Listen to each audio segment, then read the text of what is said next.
se o teu descanso ou as tuas outras atividades são tão puxadas que você não consegue recuperar bem, poucas cargas de treino vão ser suficientes para você entrar em overtraining. Se você não consegue descansar, se você não tem um sono otimizado, uma alimentação otimizada, cara, você pode entrar em overtraining com menos treino. O overtraining não é obrigatoriamente um excesso, mas é um desequilíbrio. Putz, às vezes você acha que o atleta, como treinador, né, acha que o atleta tá com a cabeça pifando.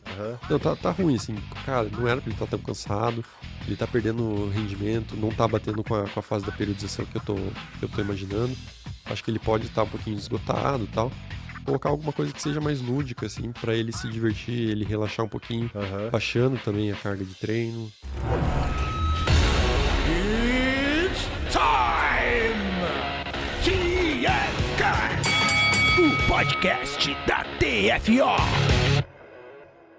Salve, salve, meus queridos! Bem-vindos a mais um TFCast, o podcast da TFO. Esse que é o primeiro episódio da nossa terceira temporada. Já imaginou, Cristiano Padilha, que chegaríamos a 3 temporadas, querido? Acharam que eu estava no ar. Começamos assim já. Eu fico impressionado como o YouTube ainda não derrubou a gente. Cara, por falar tanta besteira nesse podcast. A gente é muito chato, a gente é muito insistente, entendeu? E continua fazendo as coisas. Os caras devem pensar assim, cara, eu quero ver até onde que vai esses moleques aí, porque... Mais do que o YouTube, eu fico feliz que ainda o Gustavão não expulsou a gente. Cara, o que ele deve ter pensado ele fazer proposta pra gente ir embora, né? Falou assim, cara, eu acho que... Não deu certo, nenhum plano dele deu certo. Não deu. A gente continua aqui, Gustavo. Viemos para ficar e permaneceremos aqui, quer você queira, quer não. Azar o seu. O problema é... Então, como vocês já sabem, eu sou o Pedro Abdala, estou aqui com meu querido amigo Cristiano Padilha. E a partir dessa terceira temporada, você já deve ter visto no nosso YouTube que agora fazemos análises de lutas. Toda segunda-feira você vai ver que tem análise de lutas, principalmente, obviamente, do UFC. Obviamente, o maior evento do mundo aí de artes marciais. Mas você vai ver que toda segunda-feira sai o nosso Resenha TFCast, onde fazemos análise de lutas, técnicas, de árbitros e polêmicas e Rebels e tudo aquilo que você só conseguiu ouvir na sexta, agora você vai ouvir na segunda também, mas um pouco mais sério, quem sabe. Talvez. Porque aqui a gente só fala sobre assunto polêmico, coisa linda. Sempre agradecendo, porque nesta temporada também eles permanecem conosco, Cristiano Padilha, o nosso querido Thiago Diesel.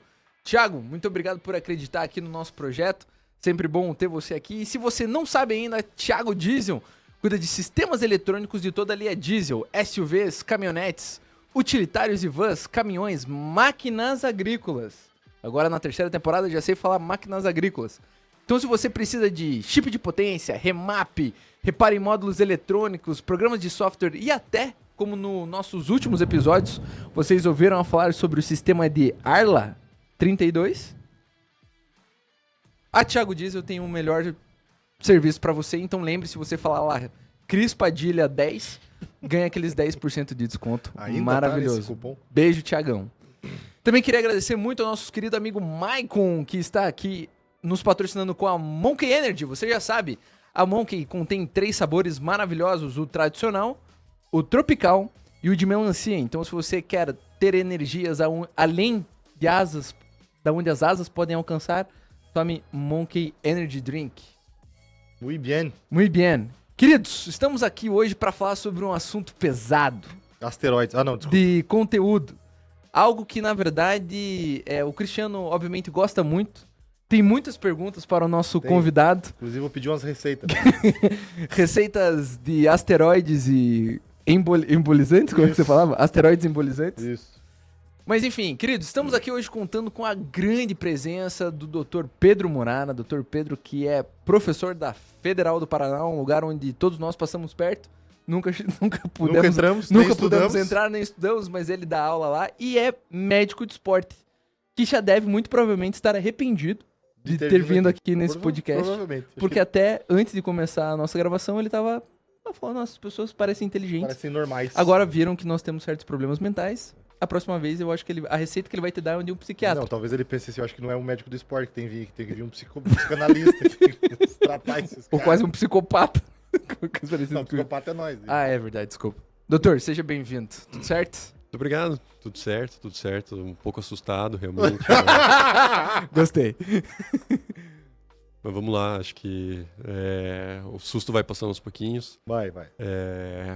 agradeço o convite, é um prazer estar aqui com vocês e vamos lá, vamos Você trocar sabe uma ideia. Você sabe que o Dr. Pedro, ele, que além de ter um nome muito bonito, ele deve participar dessas convenções, como é que é o nome? Coisa chique. Encontros Seminários. internacionais, É. de- Congressos. congressos de Isso. medicina.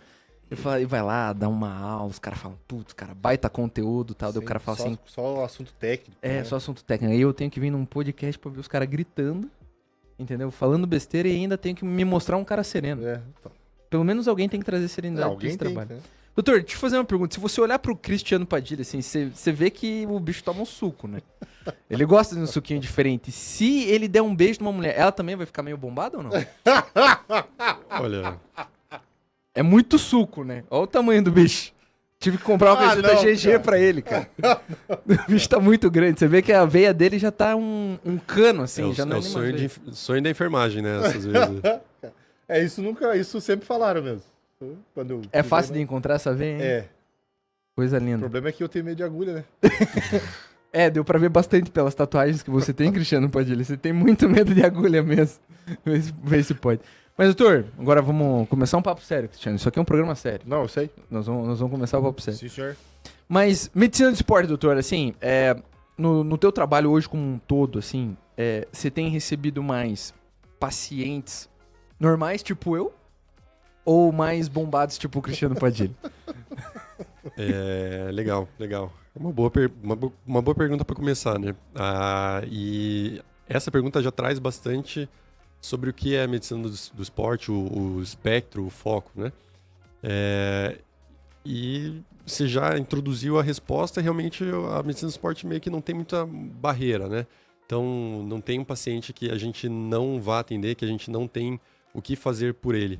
A gente tem muito o que contribuir para o paciente, desde sedentário, sobrepeso, obeso, com múltiplas comorbidades, pacientes do paradesporto, por exemplo, então pacientes com limitações físicas importantes, tá?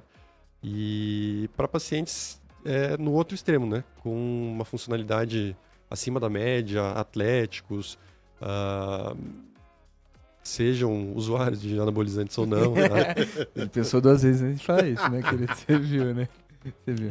E esse ramo, assim, do anabolizante é uma coisa muito complexa, interessante, assim, né? E muito se associou a... Martelou, assim, medicina esportiva, o cara dos venenos, o cara dos venenos. Doutor, mas te interrompendo um pouquinho, a medicina do esporte, ela é uma medicina endócrina ou só se baseia na endocrinologia ou ela abrange mais áreas da medicina, assim? Abrange mais áreas. Ela, a endocrinologia, digamos assim, é um dos assuntos da medicina do esporte. Aham.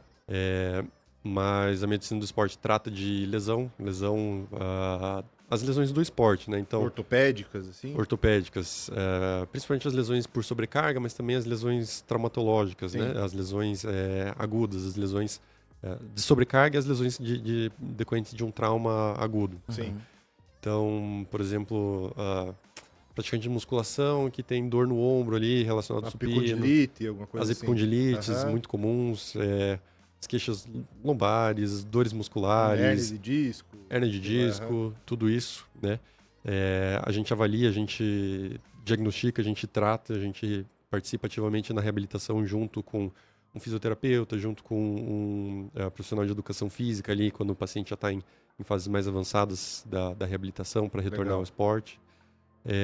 A gente faz avaliação cardiológica, tá? Então, perguntamos para o paciente, né?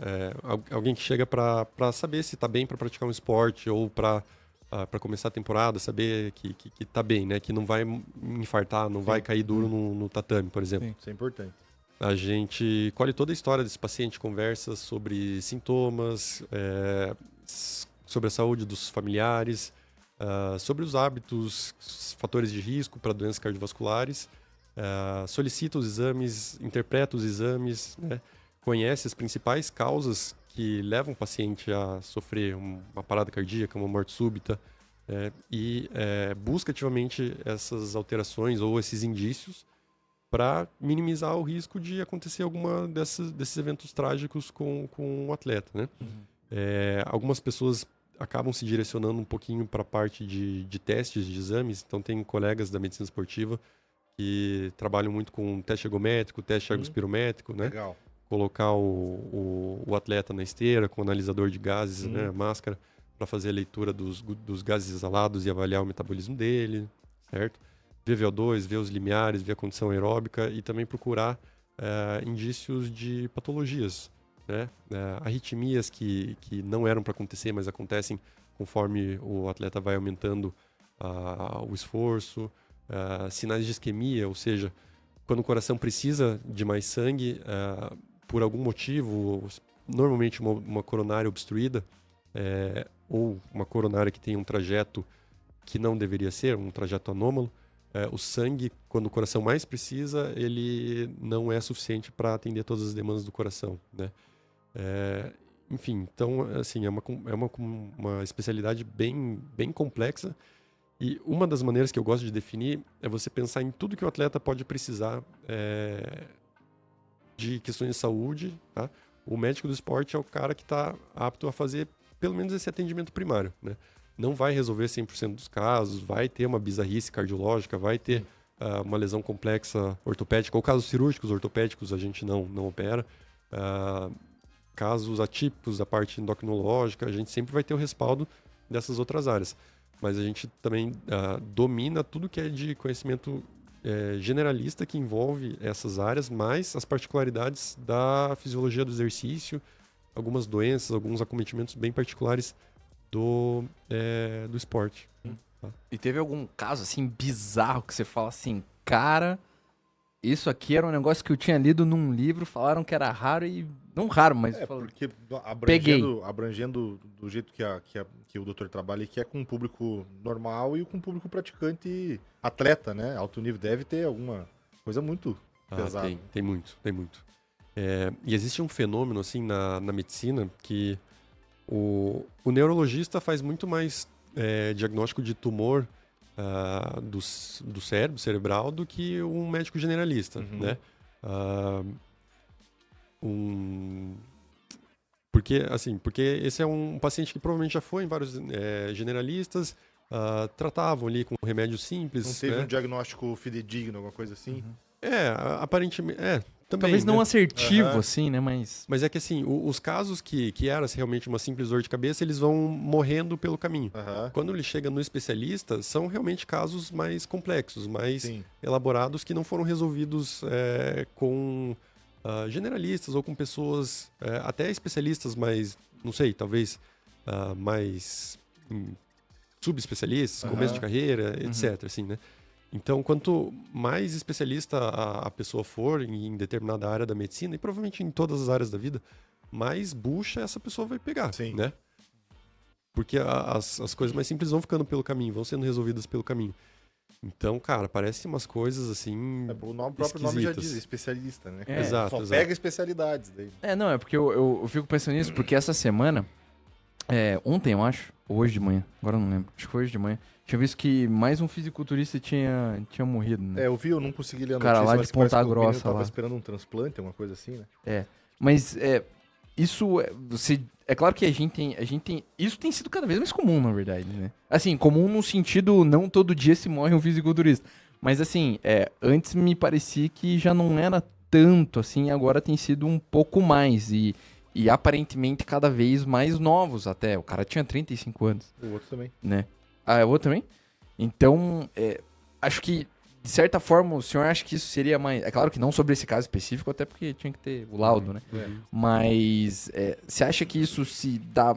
Porque a gente sabe que o esporte de alto rendimento, seja ele qual for, ele nunca é saudável. A gente sabe disso. Sim. E, obviamente, o cara, para chegar num físico desse, quando a gente fala sobre fisiculturismo, obviamente que ele faz o uso, assim... Pesado. Assim, até além daquilo.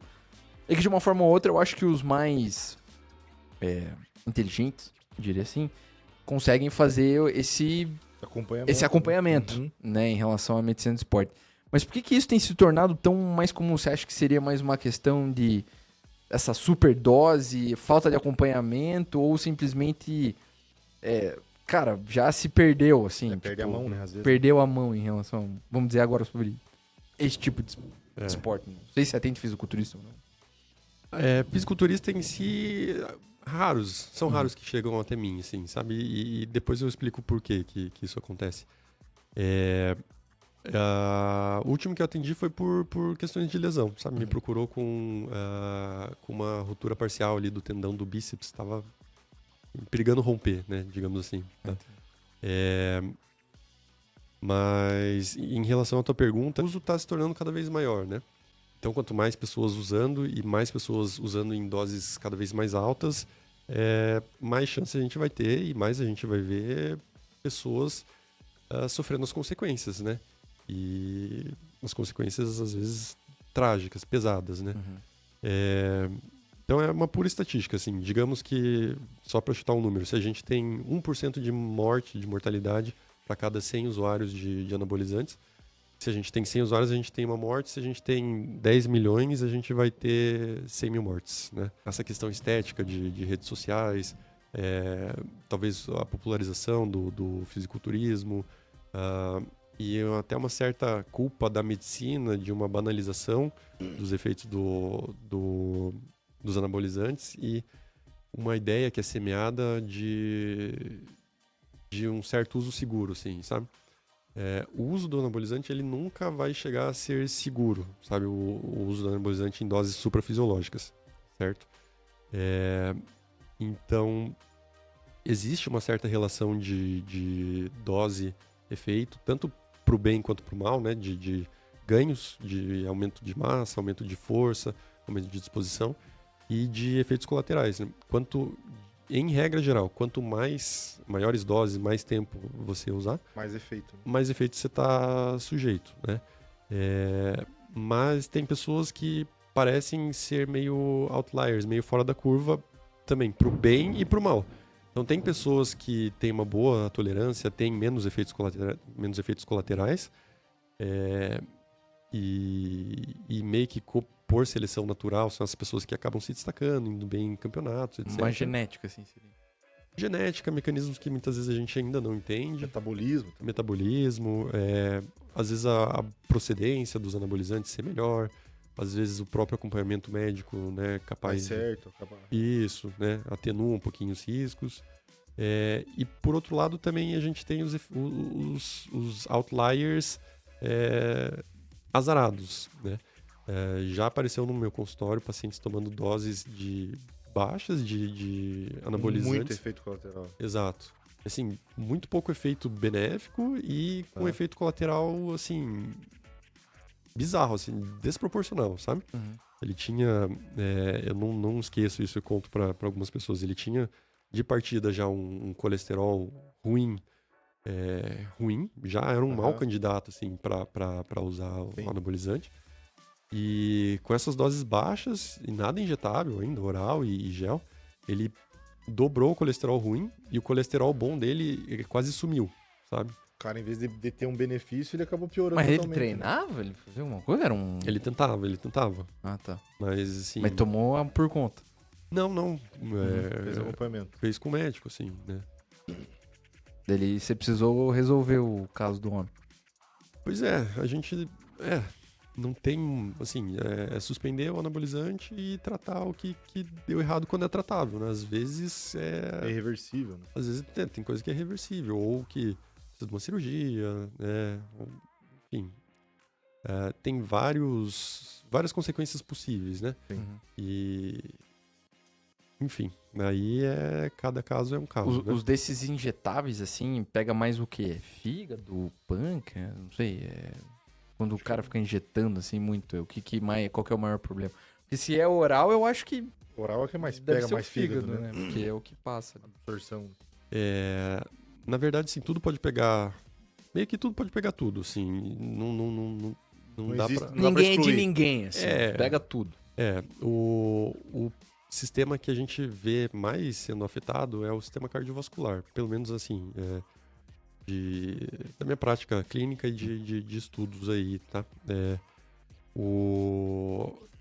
E todas as alterações cardiovasculares do uso de anabolizantes, eles convergem para desfechos meio ruins, assim, digamos assim, para não pegar tão pesado.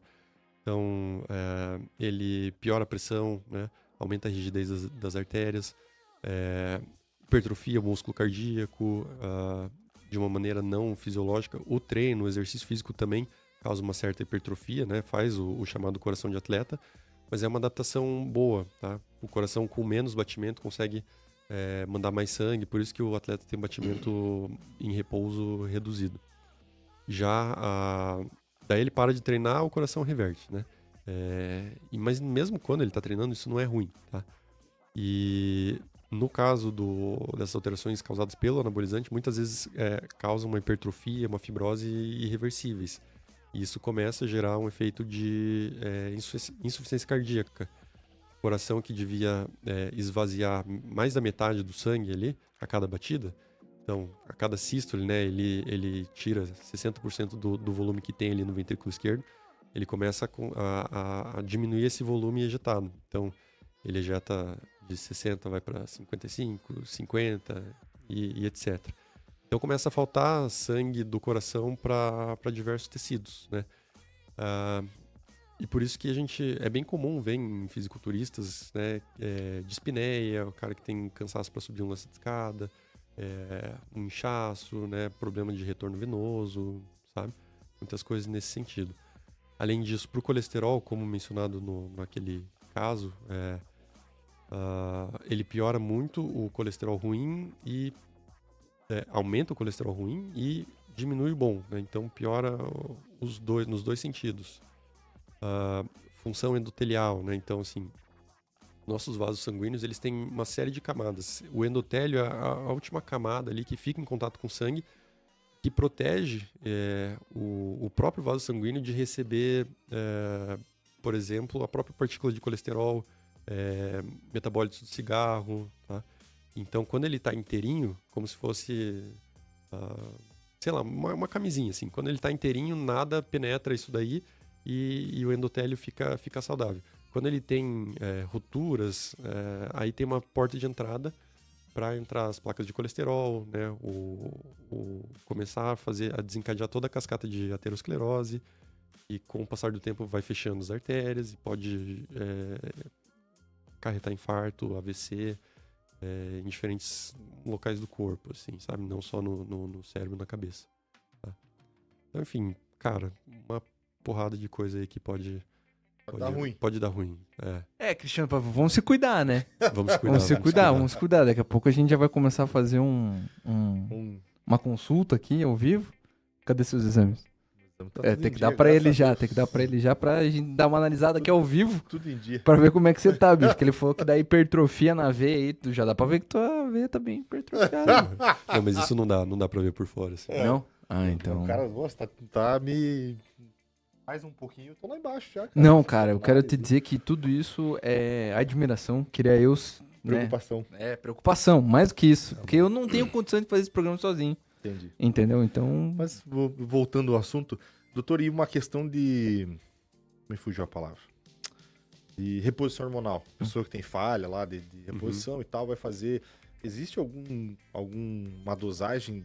Que nem a gente tá falando que não existe uma dosagem segura. Eu acho que nem nesse caso existiria ou não? Não, aí, esse caso, a ideia é restabelecer o fisiológico. Né? O que a gente tá falando aqui é passar o fisiológico. Né? Isso, né? E nesse caso, existem pacientes que, por algum motivo, perderam a função testicular. Sim. Tá? Já ouviram falar em torção de testículo? Sim. Então, torção testicular, tumor no testículo, às vezes varicocele, que é varizes ali do... Ou até própria depressão também, né? Que diminui o nível de testosterona, né? Então, daí são outras situações, né? Essas são situações que vão causar um dano... As primeiras que eu falei são situações que vão causar um dano direto ao testículo. Sim. Né? Depressão, insônia, estresse, assim. tudo isso vai causar uma baixa de... Pode causar uma baixa dos níveis de testosterona, mas a princípio tudo reversível, né? Então, e a ideia não é... Beleza, a pessoa tá deprimida, né? Tá com uma depressão importante. A gente vai tratar essa depressão, vai levar ela num psiquiatra, vai medicar essa depressão, fazer uma psicoterapia, fazer um próprio exercício físico, puxando para medicina esportiva, usar o exercício físico como antidepressivo, ou a gente vai dar testosterona para ela, né? Então, uma analogia que eu costumo fazer também, nesses casos que a gente tem uma causa reversível, e a queda da testosterona é uma consequência de uma causa reversível, você tomar testosterona exógena, né, é como você pegar um empréstimo de dinheiro no banco para pagar as tuas contas do dia a dia, né? Não é isso que você precisa fazer com que a tua própria força de trabalho seja capaz de pagar suas contas. Sozinho, né? Sim, porque daí você antes tinha um problema, você está gerando dois, que é silenciar o teu próprio eixo, né? Porque se você está com testosterona circulando, o teu eixo, que começa no hipotálamo, né, e manda o sinal ali para tua gônada, ele vai entender que ele tá tranquilo, não precisa trabalhar, que a testosterona já está sendo produzida. Uhum. E daí que vem o motivo de atrofia do testículo, e infertilidade, depois de parar o uso, aqueles efeitos do hipogonadismo. Hipogonadismo causado pelo excesso dos androgênicos exógenos. É que, assim, a testosterona pro homem, né, digamos assim, seria a saúde dele, né? O cara com uma... Mas o que é um nível de testosterona ok, assim? Porque a minha testosterona, ela é 250, Brad. E me falaram que isso é muito pouco. Eu acho que tinha que aumentar mais, entendeu? Daí como é que eu faço? Já treino, como certo, durmo, Faz de tudo. faz de tudo, mas E não não, melhora. não aumenta esse negócio. E daí, realmente, eu acho que isso até mexe com o próprio bem-estar, né? O cara, ele tá mais, A né, parte tá com a psicológica daí. a testa tá um pouco mais alta, você já tá mais alegre, já tá mais feliz, então... Daqui a pouco eu tô tendo que tomar, sei lá, Antidepressivo. maca peruana, esse negócio que precisa comer. Como é que funciona? Pois é, de modo geral, em rigor, assim, a gente não dosa testosterona em todos os pacientes, né? Pra gente, todo o exame de sangue que a gente pede para alguém, ele tem uma série teria, né, idealmente, uma série de critérios. Então, se você pegar, por exemplo, um rol de exames lá, vai ter 1 milhão de exames. Por que a gente vai pedir 20 e não vai pedir os outros? O que vocês imaginam? Talvez porque não sejam tão... São necessários. tão importantes em relação àquilo Porque, que... pô, até própria uma análise clínica... Não são medidores, assim. Já vai fazendo uma eliminação já, né? Talvez, né?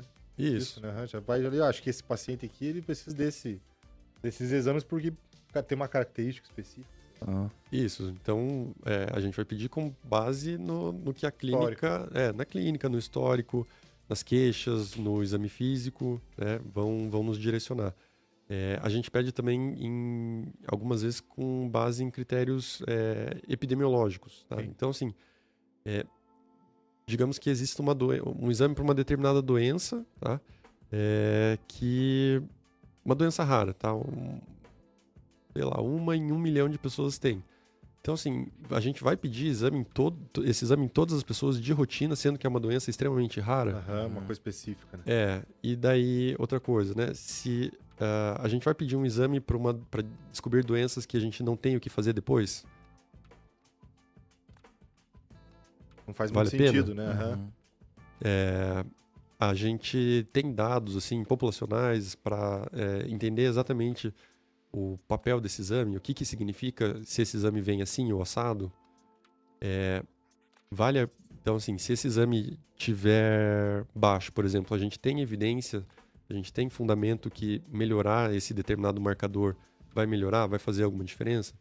Então, a gente tem uma série de critérios para escolher os exames que a gente pede e os exames que a gente deixa de pedir. Tá? A testosterona... Então, teoricamente, a gente vai fazer uma triagem de hipogonadismo, né? O hipogonadismo na população geral provavelmente é muito baixo, tá? O que existem são essas quedas, muitas vezes transitórias, da testosterona e secundárias. Então, dosar a testosterona não preenche critérios para entrar num sistema de screening, assim como por exemplo, dosar a glicemia de um paciente que tenha sobrepeso, assim como medir pressão no consultório do paciente, assim como fazer mamografia em mulheres em determinada idade ou mais cedo com base no seu histórico familiar, sabe? E daí quando a gente sai um pouquinho, né, desses critérios de screening, a gente acaba muitas vezes caindo em certas armadilhas, sabe? Então, assim, será que talvez esse teu exame não foi um erro laboratorial? Será que... Contaminou o exame, né? Será que a metodologia da coleta, assim, então você estava num dia bom, numa semana boa? Será que a metodologia do próprio laboratório, o ensaio clínico, o ensaio laboratorial foi adequado? Então tem uma série de perguntas assim que a gente meio que fica sem saber, fica com mais dúvidas do que respostas, né? E daí a gente também tem o desafio de ver se isso correlaciona com a tua clínica, tá? E muitas vezes a testosterona, ela, cara, não é assim, não tem uma correlação tão boa com a clínica. Então, eu já peguei atleta profissional com 100 e pouco de testosterona e o cara, assim, atleta de futebol, forte pra caramba, uma boa composição corporal, treinando bem pra caramba, pedindo passagem ali era reserva, mas pedindo passagem no clube, né? Fomos aprofundar a investigação, tudo normal, repetindo a testosterona, normalizou, sabe? E qual que foi o efeito, então, nessa pessoa? Ficou preocupado, tá? Achou que tinha alguma coisa errada nele, geramos mais intervenções, fizemos mais exames, aumentamos o custo da sinistralidade do convênio, enfim, tiramos o cara de casa. Dura. Pois é, sabe? Então tem muitas dessas armadilhas aí. Por isso que assim, a solicitação de exames laboratoriais é algo que tem que ser muito criteriosa, tá? Muito criteriosa. Não sei exatamente o seu caso ali, mas... E também não queria entrar em consulta aqui, né? Fazer uma consulta droga! podcast. Queria Podemos um texto agora. Podemos Poxa fazer vida, que depois. pena. Podemos fazer depois. Fazendo a Mas... parceria, doutor. Mas você acha que tem algum sintoma, assim? Eu tive câncer, né? Fui diagnosticado com 9 tumores. Ainda tenho 2 no pulmão. Mas...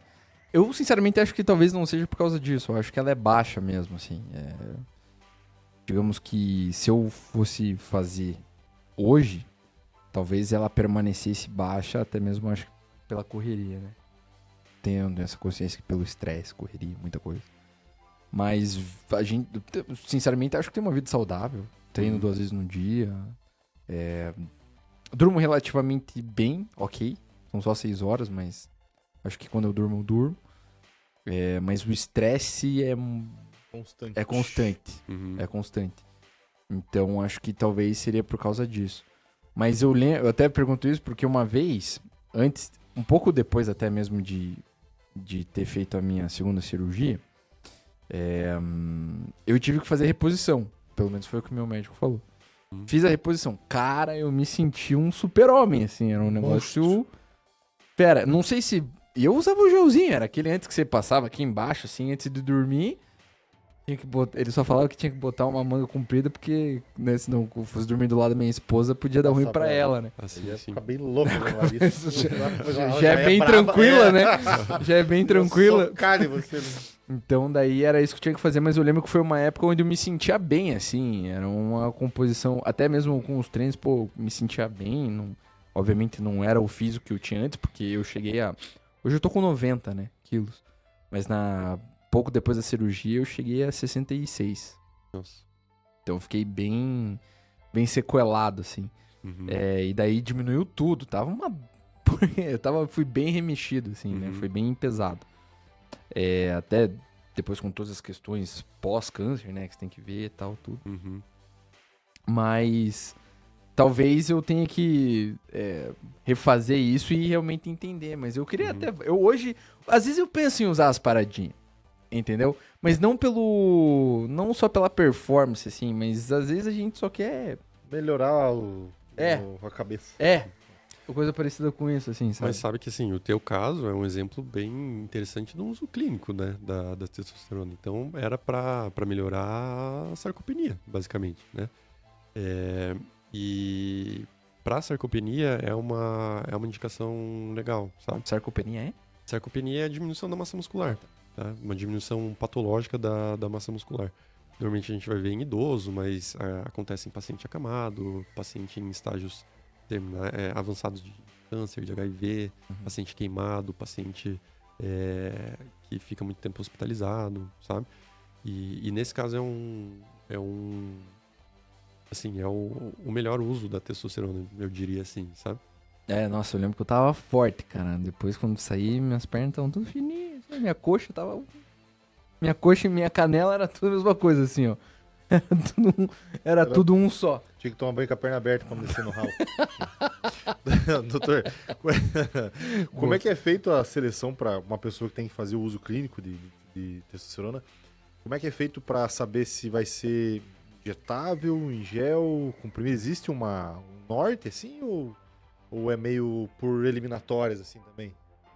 Olha, os melhores profissionais aí para te responder isso são o endocrinologista e o urologista, que são quem mais vai Específico ter nisso. isso, quem mais vai ter tato, assim, né, nesse quesito, assim. Dentro da medicina esportiva, explicando um pouquinho como que eu trabalho com a testosterona, tá? Então, eu não prescrevo para ninguém, eu não aplico em ninguém, Sim. tá? E se alguém realmente chega comigo e tal, e eu vejo, olha, tá... Que tem a necessidade. tá estranho isso daí, Caminha pra alguém.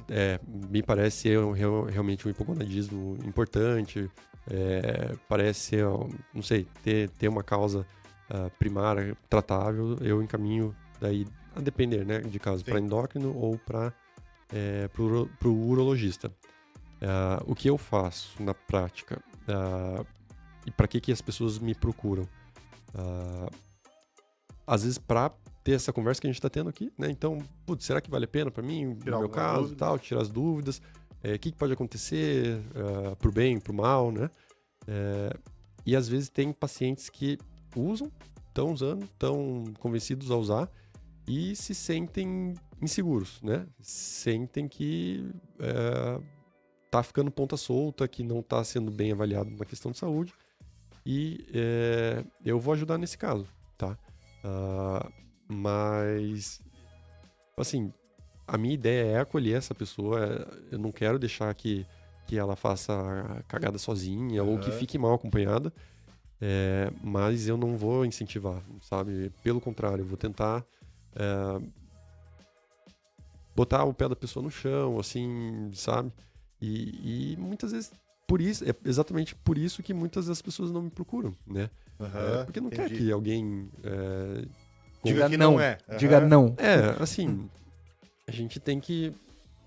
dentro da medicina, a gente tem que acolher e tem que cuidar do paciente, né? E essa foi a maneira que eu encontrei de lidar com o meu próprio posicionamento e acolher o paciente ao mesmo tempo, sabe? Sim. Então, eu não... Cara, eu nunca fui um cara que teve esse apelo pela estética, nunca fui um cara seduzido pelo apelo estético do anabolizante, nem pelo apelo esportivo, né? Pelo contrário, assim, até provavelmente na minha... eu sou... Não sei se o Rubens chegou a comentar, mas eu sou atleta de natação. E assim, provavelmente em alguns momentos eu fui prejudicado por atletas que usavam enquanto eu não usava, sabe? Exato. Mas eu entendo que, cara, um menino ali que treina, que não consegue resultado, que se sente frustrado, que todos os amigos estão usando, que tá todo mundo falando de usar e tal, que o cara queira usar, né? Eu entendo que, putz, sei lá, a pessoa tá num momento de vida que tá precisando de algo mais e tal, e assim, o julgamento é algo que deveria ser separado ali, né? Tirado de lado toda vez que a gente tá na posição de um profissional médico, né? E isso é muito difícil porque a gente tá julgando o tempo todo, né? Eu tô julgando se esse microfone é legal ou não, se essa água tá fria ou gelada, é muito natural do ser humano. Mas a gente tem que, ao máximo, fazer isso e nos despir ali quando a gente entra no consultório de preconceito, de julgamento, né? E escutar muito o paciente, entender por que ele entrou nisso, por que ele acha, por que é importante para ele, por que significa tanto para ele, né? E a gente escuta pacientes assim, cara, que estão literalmente dispostos a trocar a vida, a morrer por isso, né? pelo corpo, pela estética, assim. Uhum. E isso, cara, é uma coisa que me pegou muito a fundo, assim, em alguns pacientes com quem eu conversei, com quem passaram em consulta comigo, né? É muito pesado, né? Muito pesado. E chegando a... Olha, eu não sou psiquiatra para falar, mas me parece, assim, que passa a barreira da normalidade no sentido psiquiátrico, né? Mas em relação, assim, na tua consulta lá, você chega a simplesmente falar, olha, querido, você... Vai morrer. Vai morrer. Vai morrer, bicho. Vai morrer. Ou simplesmente você fala assim, olha, cara, se você quiser seguir esse caminho, pelo menos comigo, aqui é o meu limite, digamos assim, Desse posso te jeito, ajudar da forma mais saudável possível em relação a isso, Uhum. mas além disso, eu não prossigo, ou até melhor, qual é a linha de atletas e agora atletas mesmo, né, não Uhum. só pessoas normais, assim, mas atletas que chegam pra ti, assim, nesse sentido, tipo, olha, o nível de atletas é esse, essa é a linha de raciocínio que ele segue, ou coisa parecida com isso. Faz um merchan aí, Doc, depois a gente passa aí o Insta da clínica. Fazer o merchan agora? Pode fazer isso. Aqui você pode fazer o que você quiser, Beleza. só não pode ir embora antes do tempo, senão a gente chora. Então, inaugurando dia 28 de fevereiro, Clínica Athlon. Legal. Reunindo diversos profissionais, diversas especialidades. Qual que é o endereço, doutor? Fica no Jardim Social. Rua Dr. João Evangelista Espíndola 613. A ideia é agregar quase todas as especialidades ali, o máximo possível de especialidades que o atleta pode vir a precisar. Tá? Então, basicamente, essas especialidades que foram mencionadas, mais fisioterapia, nutrição, educação física, psicologia, a própria psiquiatria, certo? Animal. A ideia precisou, vai pra lá que alguém Tem vai tudo. resolver teu problema. Aham, legal. Uhum. E a questão de lesão, doutor, quando o atleta se lesiona, pô, eu tenho 4 cirurgias de luta e como o doutor falou no começo, ele já rompeu o ligamento do bíceps, tem o lado esquerdo zigomático aqui fraturado e tal, e a gente sabe que às vezes pro atleta que, pelo menos pra mim, psicologicamente, foi o ponto mais difícil pra voltar a lutar. Eu sei que eu não vou conseguir mais justamente por conta da profissão, por conta de financeiro, né? Não pela questão de talento, de continuar na carreira, Até mesmo né? treino, né? Alguma coisa Porque específica. eu fui atleta a vida inteira desde os 14 anos e isso pra mim não seria um problema. Mas o problema era pela questão psicológica, assim, de tipo, porra, vou bater ele de novo, no caso do rosto, né? No caso da luta, vamos colocar assim, pô, sabe que o soco vai vir direcionado nessa área aqui, né? Qual seria uma consequência, por exemplo, dessas lesões tão graves nesse sentido, de uma fratura de pé, uma fratura, um rompimento de ligamento de joelho, de menisco, né, ou do próprio bíceps, assim, para um atleta retornar para aquele ponto de estresse que ele vai continuar fazendo aquilo ali? A chance de acontecer de novo é muito maior do que não acontecer, né? Acho que seria isso, né? Eu pergunto não na questão psicológica, mas na questão física. Qual seriam essas consequências para trazer isso de novo? Seria que vai acontecer de novo? A Ele chance fica é mais grande? predisposto a isso. Não vai? O que seria? Qual que seria um ponto chave para o cara continuar lutando e prevenir que aquilo ali não torne a acontecer? Bem interessante, sim, e bem importante a gente falar desses aspectos psicológicos de lesão, porque até hoje em dia é um aspecto meio pouco falado, né? Mas uma lesão, principalmente lesões importantes, arrebenta o psicológico do atleta, né? Sim. Até porque, pensando principalmente nas lesões por sobrecarga, elas acontecem muitas vezes quando o atleta está treinando bastante, está treinando bem, Tá no está nível treinando alto, forte, né? está no nível alto. Às vezes está no auge dele, né? Tá no auge da preparação, no auge de volume da preparação. Então, assim, as lesões por sobrecarga, elas têm uma característica um pouco diferente das lesões traumáticas. Assim. A maior parte dos exemplos de lesões que você falou são lesões que a gente considera mais traumáticas. E via de regra, né? Mas cada lesão pode ter alguma alteração, mas via de regra, quem já teve uma lesão tem uma chance maior de ter essa lesão de novo, tá? Lesão muscular, por exemplo. Os principais fatores de risco para você sofrer uma lesão muscular são idade, quanto maior a sua idade, né? E a prática do esporte, né? Maior a chance de você ter lesão e a presença de lesões prévias, certo? Então, quem já teve uma lesão muscular tem mais chance de ter uma segunda lesão muscular do que quem nunca teve lesão ter a chance da sua primeira, certo? Quando a gente equipara aí os outros fatores. Sim. As lesões traumáticas aí vai depender muito da tua exposição, né? Então, não é porque eu quebrei a perna uma vez que eu vou quebrar de novo. Depende muito das forças envolvidas ali naquele trauma em específico, sabe? E, inclusive, se você consolidar bem a tua fratura, o teu osso vai ficar bem forte, vai fazer um calo forte ali. Sim. E às vezes até mais forte do que era antes. Isso acontece com o ligamento também, com a parte ligamentar, ou com a questão de fratura é mais específico isso? Porque das lesões que eu tive, o acompanhamento médico sempre foi que o ligamento ele é mais, como é que eu posso dizer assim, ele é mais delicado para ele poder se recuperar, né? E a indicação sempre foi, olha, vai estar fazendo a fisioterapia e tal, começou a doer, né? Até você conseguir ganhar amplitude e tal, e essa carga você conseguir aumentar. E nas fraturas pode forçar um pouco, né? Tipo assim, na fratura você consegue passar um pouquinho essa barreira da dor para poder estimular. O ligamento ele consegue se regenerar como a fratura, assim, completamente ou não? Se você tratar bem a lesão, fazer um acompanhamento de alongamento, aquecimento, trabalho de mobilidade e tal, ele consegue ou ele sempre vai ficar mais fragilizado? Depende do ligamento e depende do grau, assim, né? O ligamento cruzado anterior, por exemplo, se você tiver uma ruptura completa, ele não vai cicatrizar. O ligamento colateral, né, você pode até ter uma ruptura completa se você mobilizar bem e fizer uma boa reabilitação. Você consegue até uma religamentização ali, sabe?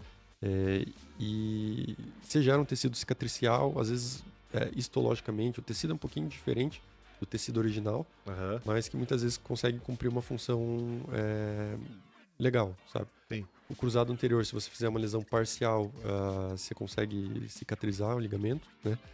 E nessas lesões ligamentares, mais importante do que pensar só no tecido, no ligamento em si, é importante pensar na função como um todo, né? Então, você voltar a não ter dor nesse joelho, você voltar a ter nesse joelho ou outro ligamento, né? Tirar o inchaço dessa articulação, desse local, movimentar sem dor, ter a estabilidade, que é a principal função do ligamento, sabe? E perder o medo, tá? Sim.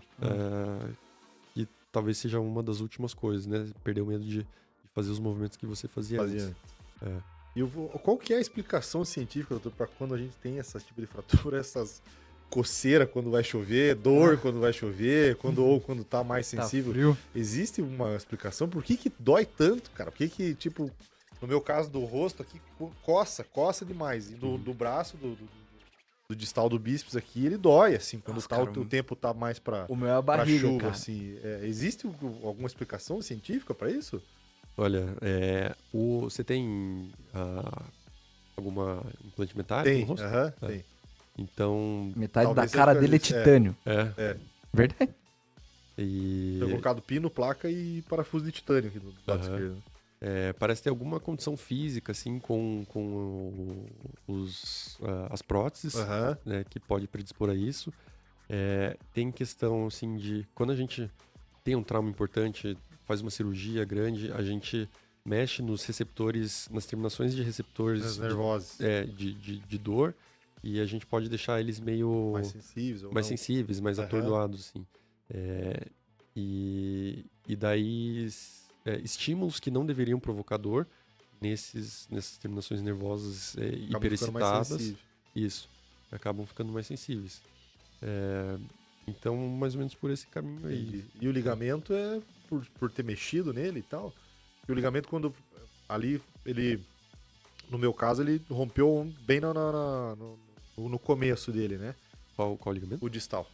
Do bíceps. Do bíceps, aham. Aham. E aí foi feito os implantes ali no osso, né, pra fixar de novo o ligamento, mas não dói no antebraço, ele dói realmente na inserção do bíceps com o cotovelo aqui, né. Uhum. Então acredito que, não sei se é por conta da espessura, talvez, do ligamento, ele acaba ficando mais fino, talvez não. Uhum. Ali é um tendão. Aham. E o tendão do bíceps, a implantação dele é bem realmente no braço perto do cotovelo. Mano. Aham. Então pode ser da própria Da implantação própria dele. implantação. Você teve que puxar o bíceps de novo? É, porque a bola dele subiu. Aí foi feito o corte aqui no cotovelo pra puxar o ligamento de novo pra voltar a ligar onde tava. Doeu? Não, querido. foi fazendo musculação? Não, foi saindo da mão mesmo. Eita, pena. Foi dar um soco, né? E a sorte que eu acertei o caboclo. Né? Não, mas é que acontece muito quando você dá, Quando quando a estica. gente dá, Não, o estica e movimento- não pega, né? Então, Não tem o movimento foi esse, mas eu acredito que já estava fragilizado o ligamento para poder romper, né? Provavelmente. Eu fui dar um upper, né? No Uhum. estômago, né? Acertei e tal, o menino caiu, mas, cara, na hora, assim, que eu acho que do impacto eu senti aquele estalo, assim, né? Isso. Pegou, mas ele não pegou com a força que eu sou acostumado a bater. Sim. E aí eu pensei, falei, nossa, tá estranho, né? Aí Uhum. quando eu olhei no braço, assim, a anatomia já puxava, ele vinha, assim, junto. Falei, ih, já era. Já fez o diagnóstico É, na hora ali. Aí aqui já começou a ficar roxo, já ficou preto. Aqui. Eita. Aí eu, como o entendimento de educação física a Sim. gente já tem um pouco da noção, eu falei, com Sim. certeza que rompeu, né? Uhum. Aí já só foi ter a certeza fazendo ultrassom daí. Aí realmente tava... E quanto tempo pra recuperar o bicho? Cara, deu 2 meses. Justamente por isso que eu falei, porque quando eu... até hoje eu tava comentando isso com um aluno que na minha cabeça eu acho que isso é um pouco meio que certo, né? Todas as lesões que a gente tem, se a gente acaba tratando ela já o mais rápido possível, ela tende a se recuperar o mais rapidamente possível, né? Sim. Que foi, graças a Deus, eu tenho uma aluna que é minha, que é a minha fisioterapeuta, e ela falou isso, ela falou, nessa lesão você já pode fazer ali 2, 3 dias depois alguns movimentos para ir podendo voltar a retomar a mobilidade. E ela passou esse exercício, fui fazendo em casa, fui insistindo e foi melhorando. Mas eu acho que, assim, na nossa predisposição pra gente já ser atleta, se alguém fala pra você, não, você vai ter que fazer isso aqui, vai ter que levantar esse copo aqui 5 vezes. Você vai lá e você levanta porque você tá condicionado a isso. Uma pessoa que rompe lá o ligamento, que não tem essa disciplina que a gente tem, ela percebe que, começa a ser chato fazer uma fisioterapia, dói e acaba desistindo. Eu conheço várias pessoas que não dão a continuidade na fisioterapia e acabam não tendo aquela recuperação tão boa como poderia ter sido, né? Então eu acho que é isso, tipo, as recuperações que eu tive de lesão só foram boas por conta dessa cabeça de, tipo, não, eu preciso melhorar, Essa disciplina, cara. né? Exatamente, entendeu? E aí foi tendo essa recuperação mais rápida, né? Eu acredito que seja isso também. O doutor deve pegar alguém assim Sim. que tá se recuperando de uma lesão e tem essa dificuldade de fazer esse acompanhamento, né? Sim. É engraçado, né? Muitas vezes perguntam, tô com... né, chegando num diagnóstico junto lá. Quanto tempo demora pra melhorar dessa determinada lesão? Todo mundo pergunta isso. Cara, é uma pergunta que tem muitas variáveis. Sim. Né? Eu vou voltar a jogar? Porque o médico que fez a minha cirurgia do bíceps, ele falou assim, cara, só vai poder voltar a levantar o peso que você levanta daqui 9 meses. Aí eu pensei, 9 meses é tempo pra caralho, né, cara? E aí, tipo, só que por conta disso, 2, 3 meses depois eu já tava voltando, não com o peso que eu levantava antes, mas já tava voltando gradualmente, né? Então a expectativa que eu tinha de 9 meses, ela acabou caindo, reduzindo. Eu falei, poxa, pelo andar da carruagem, acho que 9 meses não vai chegar, vai chegar menos. Uhum. Eu não gosto de fazer previsões assim tão longe, né? E eu costumo falar em fases. Então, essa primeira fase aí que você tá muito ruim, tá muito agudo, a ideia é realmente mobilizar precoce. Muitas vezes, apesar de ser contraintuitivo, Sim. em lesões de partes moles, muitas vezes vai ajudar a você diminuir hematoma, diminuir inchaço, não evitar uma rigidez da articulação, melhorar a reabsorção desse líquido aí que não devia. Então, beleza, vencemos essa primeira fase aí do hematoma, do inchaço. Agora vamos ganhar um pouco mais de amplitude de movimento, voltar a fazer a contração da região ali que a gente consegue, sabe? Sim. E de passinho em passinho. E cada pessoa, cada indivíduo, cada perfil vai ter Respostas mas diferentes, vai ter né? respostas diferentes e vai ter, assim, condições diferentes, né? Sim. Então é diferente num grande clube, numa seleção, numa confederação. Um atleta tem uma lesão e tem à disposição fisioterapia 3 vezes por dia. Do que alguém que é um atleta amador e tem condição de fazer fisioterapia não 3 vezes por dia, mas 3 vezes por semana. Sim. É, É difícil essa expectativa, né? É Isso também difícil. mexe com a cabeça do... Se a pessoa é atleta, mexe demais com a cabeça dela, né? Porque o cara começa a ter uma... Pô, você só vai se recuperar daqui a 1 ano. O cara fala, pô, eu vou perder 1 ano inteiro da minha vida com tanta projeção que eu tinha pra fazer, né? sim. É isso, quando a gente dá diagnóstico de lesão de cruzado, o atleta já conhece, né? Aham, já sabe. Já sabe e já desaba ali, prevendo difícil. que vai ficar perdendo 1 ano, né? Aham. E quando é um atleta em projeção, isso é muito ruim. Se é um atleta consolidado, que já chegou num nível alto, está estabelecido, né? O pessoal já sabe que é um bom atleta, vai esperar ele voltar, digamos assim, é uma outra coisa, talvez seja menos traumático. Aham. Agora, um atleta que tá ali na chance de um bom jogo pode virar ou não, uma boa luta pode determinar um bom contrato ou não, Aham. é mais pesado. Sim. Assim. Essa parte, doutor, esse volume alto, a gente falando de atleta de alta performance, de alto rendimento, né? A gente sabe que a maioria que tá em alto rendimento, que é profissional, que tá em evento grande, que tá em clube grande, alguma coisa assim, eles têm uma rotina de treino muito mais puxada. Às vezes acaba fazendo 2, 3 sessões de treino no dia e tal. E essa questão de evitar esse overtraining, né, esse excesso de treinamento e tal, o que pode ser feito para um atleta para ele, nesse dia exclusivo? Porque, vamos colocar lá, montar um cenário. O cara começou a semana dele de treino na segunda-feira, naquela segunda-feira o cara vai fazer 3 treinos no dia. Mas ele tem até sexta-feira, basicamente, a mesma rotina, né? O que ele pode fazer para ele evitar chegar na sexta-feira lá com overtraining, com excesso de treino? Isso, né, provavelmente vai acarretar uma sobrecarga na articulação, uma baixa de imunidade, né? Sim. E sucessivamente. O que ele pode fazer no dia dele para ele evitar num dia, né? Não na semana. Uhum. Bem legal essa preocupação, né? O principal dado para a gente evitar o overtraining, e assim, o overtraining não vem de um dia para outro, Sim. né? Ele é um excesso. acúmulo, Aham. exato. Vem de meses, assim, de treinando a mais do que o teu corpo tem de capacidade de recuperar e gerar adaptações, gerar supercompensação. Sim. No dia a dia, o que a gente pode fazer quando disponível, né? Ter ferramentas para fazer controle de carga. Então, dependendo da modalidade, cabe usar GPS, dependendo da modalidade, cabe usar questionários, medidas de variabilidade de frequência cardíaca, questionários de recuperação, questionários de bem-estar, etc. Né? E ver o que se adapta melhor para a modalidade, para o orçamento, para os recursos que tem disponíveis. E para, digamos, combater o efeito do overtraining. No overtraining, a gente pode entender o treino, né, a preparação como o vilão. Então, aquilo que está Causando o problema. machucando, né? Aham. Então, a gente tem que combater um pouquinho isso, né? Às vezes, ouvir o sinal do corpo, cara, cheguei para treinar já super cansado, assim, um cansaço além do que o meu técnico, do que o meu preparador físico tinha previsto para mim. Descansar um pouco, tirar um pouco o pé. Às vezes a cabeça também, e aí vai muito do contexto, né? Como a gente estava falando até antes do programa. O cara é triatleta, treina 2, 3 modalidades por dia, tem família, tem uma empresa para cuidar. Aham. Teve uma semana horrível, criança ficou doente, brigou com a esposa, Deu problema empresa com o funcionário. deu problema com o funcionário, deu prejuízo na empresa.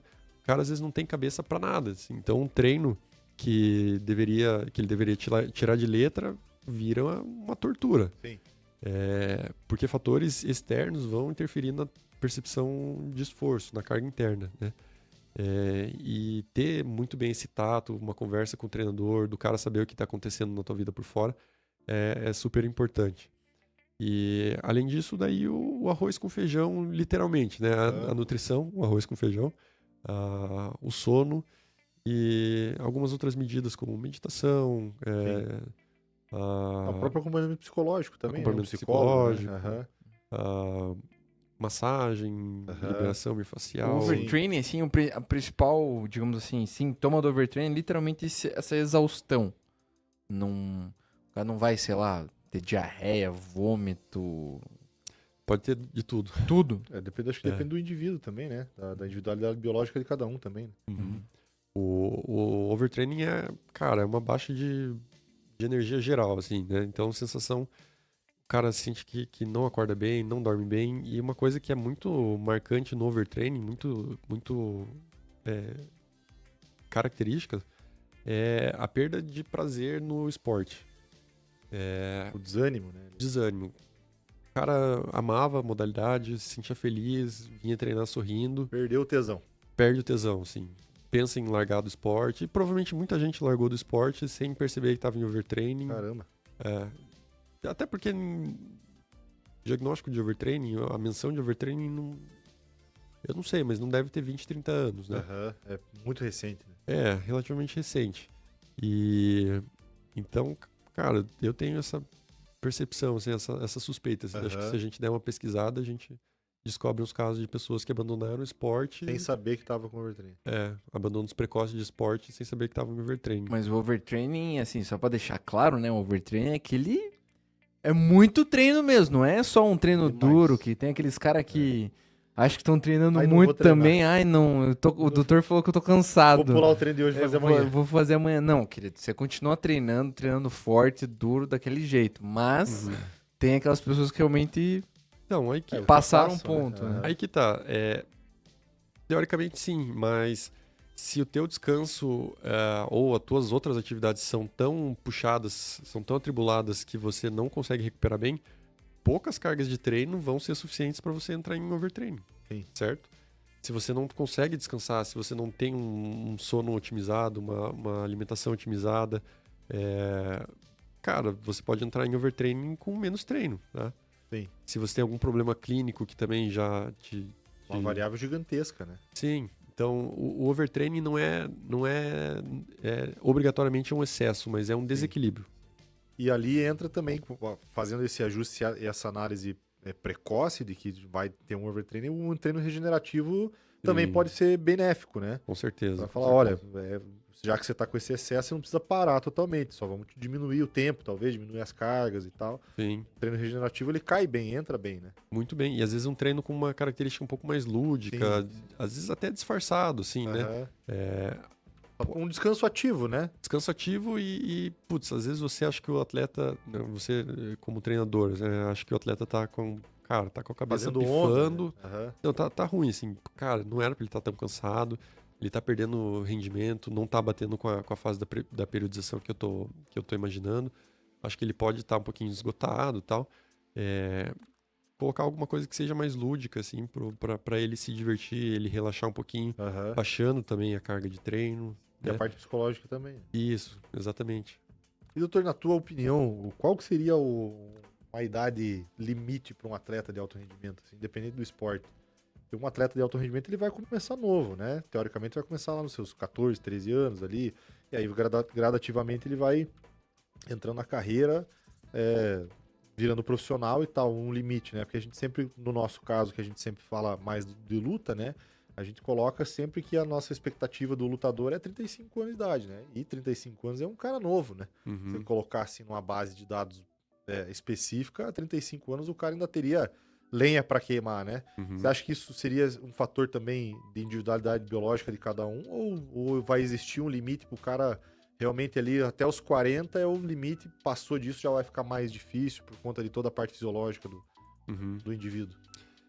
Eu acho que tem alguma coisa meio que pré-determinada, uma predisposição genética para o cara ser mais resistente à lesão, para o cara ter uma maior facilidade de manter uma boa composição corporal, mas a parte comportamental e a disciplina do atleta fora dos treinos também é algo muito importante, né? A gente tem exemplos bem interessantes de atletas que quebram a média de longevidade, né? Sim. E um cara que é fenomenal nesse aspecto é o Cristiano Ronaldo, né? Tá com 39. 39. É o próprio Messi também, né? Também O Messi acho que é 2 anos mais novo só, né? aham. 37 ganhando bola de Sim, ouro à torto e sim. direito, né? A gente tem na natação, que é o meu esporte, né? O Nicolas Santos. O cara andou até os 41 anos, top mundial no 50 borboleta. Sim, então... Pessoas fora da No, curva. no né? ramo da É. luta, a gente pode falar, né? O Glover lutou até os 43, né? O Randy Couture também. O Arlovski até hoje tá lutando. É. Ele tá com 45, eu acho. Nossa. Mas o... Cara, o Arlovski, ele tá há 24 anos no UFC. Nossa. O UFC tem 30. Cara, O cara tá 20... mais antigo. O cara tá deve ser. 24 anos no UFC, cara. E tá com 40 e pouco. Ele tá E lutando. tá bem. E Tá bem. lutando, hein? Mas peso pesado. E a luta, o UFC, cara, é uma demanda metabólica, uma demanda de treino gigantesca, assim. Gigante. Não só de treino, né? Mas de trauma, né? Uhum. É isso que a gente tá falando. Eu acredito que a longevidade do atleta dentro do esporte, ele vai também demandar de acordo com o esporte que ele pratica, né? Sim. Por exemplo, no nosso esporte, a gente já espera o trauma, né? Já é esperado o trauma. A gente já sabe o cara... Não existe como o cara entrar numa luta e sair com o rosto limpo, intocável, né? Uhum. O cara pode sair sem se machucar, mas vai sobrar um Uhum. soco, sim, alguma coisa vai sim. acontecer. Uhum. Então o trauma já é esperado, né? E dentro, como eu falo agora, eu não sou mais atleta e hoje eu sou árbitro de MMA, né? Então a gente lida com um outro aspecto que é o cuidado do atleta, né? E o que a gente sempre comenta nos eventos com médico, com paramédicos e tal, é que para eles é difícil porque eles vão trabalhar imaginando o trauma, né? Uhum. Você trabalha num hospital ou numa ambulância que você tá... O trauma não é esperado. Você vai atender um acidente, você vai atender uma queda, você vai atender alguma coisa, você vai... Foi um acidente, né? Teoricamente ali não. Ali você já tá esperando os caras se matar, né? Sim. Então é difícil também, porque o MMA é um esporte que, cara, vai ter trauma, vai ter corte, vai ter fratura, vai ter... Já é esperado, né? Então, eu acho que um atleta que tá nesse ambiente, realmente, se o cara não tiver um bom cuidado, se o cara não tiver uma fase boa, que tá ganhando várias lutas e tal, se ele tiver cada vez mais perdendo, o psicológico não tiver legal, o cara vai diminuindo essa vida útil dele também, né? É que eu acho que também o MMA ainda ele é muito novo pra gente poder entender os seus Mensurar reais isso, efeitos, né? A gente só vai conseguir mensurar isso com a galera que viveu no Pride, na época dos mais antigos aí, né? Vanderlei Silva. Shogun, Isso. Né? Ninja, Esses foram os pioneiros que a gente vai conseguir verificar alguma coisa. Minotauro, né? Porque a gente vê do boxe, assim, né? Tem alguns casos aí Tem bem... o próprio Maguila, né? Que ficou, né? O Muhammad Ali também, que teve Parkinson. Né? Então são algumas coisas que a gente já consegue ver Alguns efeitos. E o estudo da concussão, a avaliação de concussão também é um ramo da medicina do esporte. Sim. E é uma parte super interessante, né? E também, coisas que a gente foi aprendendo relativamente recente, né? Tem um filme do Will Smith, que é bom. Ele conta toda a história ali Do futebol americano. do futebol americano, Muito bom. das necrópsias, né? É bem legal, fica de sugestão pro pessoal. E assim, concussão é uma coisa que muita gente, e gente que tá há anos no esporte, não sabe o que acontece, Sim. né? E faz toda a diferença você reconhecer uma concussão e você evitar as consequências de um segundo trauma, né? A concussão é quando o cara fica meio grog, assim? Como é? Nem sempre, né? A gente tem um protocolo na arbitragem que tem a pupila, né? Uma pupila tá dilatada e a outra não. O cara tá concussionado em pé. Aí você pode parar a luta. Mas ele tá consciente. Tá consciente, mas tá Tipo- concussionado. O cérebro dele tá concussionado. A concussão é uma lesão cerebral transitória, assim, não estrutural. Então, você vai fazer um exame de imagem, uma tomografia, uma ressonância, tá aparentemente normal, né? Mas ali dentro desencadeia alguns mecanismos por causa do choque e principalmente aceleração, desaceleração, rotação brusca, gera uma série de sintomas. Entre eles, a perda de consciência, a perda transitória de consciência, o nocaute, né? Sim. E alguns sintomas não tão claros, sabe? Então, perda de equilíbrio, alterações comportamentais, alterações na fala, no discurso, São turva, né? memória. Aham. E cara, super interessante você ver avaliar uma concussão no momento e às vezes tardiamente. Porque o paciente não acorda, depois de concussões importantes, o paciente não acorda bem, assim. A gente acha que ele vai pra casa, dorme e acorda de novo, né? E muitas vezes ele tem sintomas persistentes por semanas, por meses, sem saber, né, o que aconteceu. E muitas vezes se expondo de novo a novos traumas, quando o tratamento da concussão é seguir ali um retorno, Protocolo. protocolo de retorno por fases também, né? E o que a gente via, às vezes, era o paciente falar, ficou com o queixo frágil, tem que Queixo tomar de mais vidro. queixo de vidro, É a tem que... absorção que vai diminuindo. tem que reacostumar, tomar soco na cara. Não, E é totalmente o errado. contrário. As sinapses vão ficando mais sensíveis, né? Pra tomar a pancada. né? Então daria pra dizer, assim, que necessariamente todo nocaute é uma concussão, assim, ou não? Eu sei que não dá pra generalizar, mas assim, digamos que percentualmente a grande maioria dos nocautes são concussões. A gente tem umas ferramentinhas, assim, pra avaliar a concussão, né? Teoricamente, assim, se teve uma perda de consciência, dependendo do esporte, você já vai tirar esse Já esse se atleta. enquadra como concussão. Né? Você já tira esse atleta e não deixaria ele voltar. Aham. Agora eu não vou lembrar de cabeça, assim, se um nocaute, uma perda de concussão breve já se enquadra como uma concussão, sabe? Porque acho que tem algum critério que vai falar a respeito de tempo. Mas que não é normal a gente apagar ali e que aconteceu alguma coisa na cabeça, com certeza. Aconteceu. Porque a gente ouve muito relato de atleta que fala assim, cara, quando eu me liguei, tipo, eu Já entrei tava no acordando. octógono, eu entrei no octógono, quando eu me liguei, eu tava no vestiário. Ele foi lutar, tomou o nocaute, mas ele teve uma recuperação, assim, mais... Não vou dizer exata, mas ele entendeu, entre aspas, o que tava acontecendo no vestiário já, tipo, sendo examinado. Isso que você descreveu chama amnésia retrógrada e anterógrada. Então, ele perdeu a memória de antes do evento, antes do trauma e algum tempo depois do trauma. Ele já estava acordado, ele já estava andando, falando, se vestindo, tomando banho e sem perceber, né? Foi acordar, foi relembrar, voltar a sua capacidade de formar memórias depois de algum tempo, né? Por isso que eu também às vezes fico meio preocupado, principalmente nos eventos principais do UFC. Na última luta, né, no main event ali, ou se o co-main event for disputa de cinturão, algo parecido com isso, eles entrevistam os dois, né? Fora disso, eles só entrevistam o vencedor. Por isso que eu fico meio preocupado que os caras dão entrevista. Às vezes o cara foi nocauteado, teve aquele... Não, às vezes o cara caiu duro ou não, se recuperou e tal, mas daí vão fazer entrevista com o cara. O cara fala qualquer coisa lá, mas o cara não tá num... Não tá ciente, né? Não tá num estado... Mas eu acredito que eles devem fazer alguma avaliação ali no octógono ali, cara, porque os protocolos que o UFC tem ali são muito rígidos, né?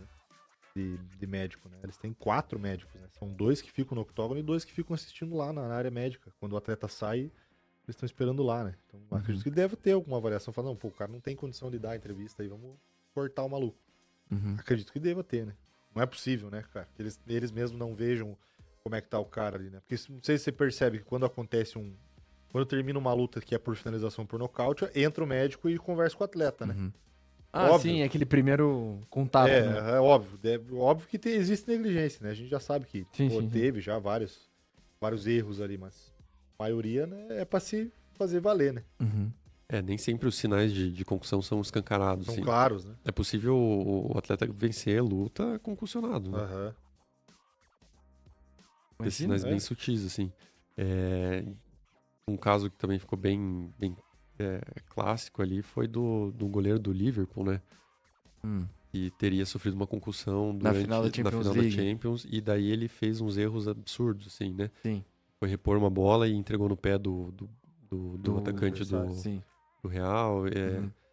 Tomou um chute bem de longe, assim, uma bola que uma Perde a criança... noção sim. do espaço, né? Perde a noção de espaço, perde a noção de tempo, perde equilíbrio, perde campo visual.